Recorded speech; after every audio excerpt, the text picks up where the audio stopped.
Pre-deployment check items.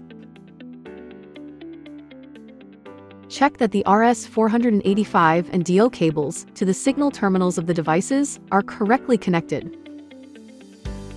Check that the RS-485 and DO cables to the signal terminals of the SmartGuard are correctly connected. Check that the RS-485 and DO cables to the signal terminals of the MAP0 inverter are correctly connected.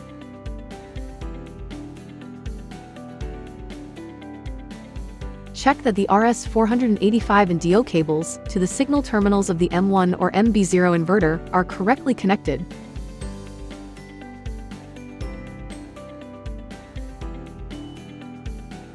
Check that the phase sequence is correct and all cables are correctly connected and not short-circuited.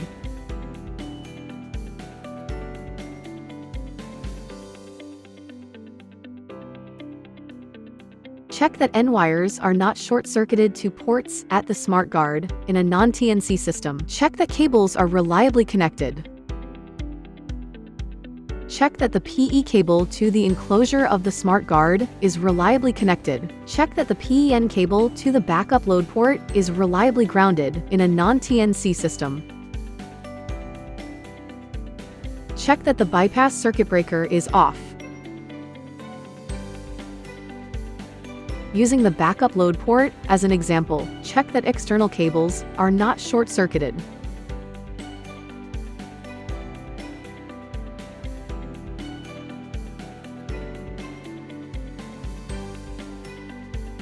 When verifying the on or off-grid switching function, ensure that the off-grid mode is enabled. It is recommended that the backup power SoC be set to 20%.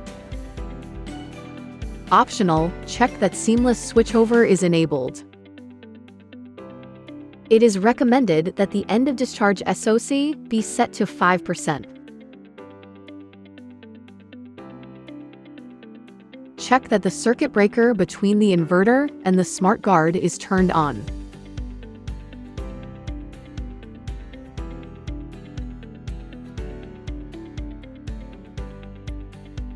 Do not connect the backup or non-backup port to other power generation equipment.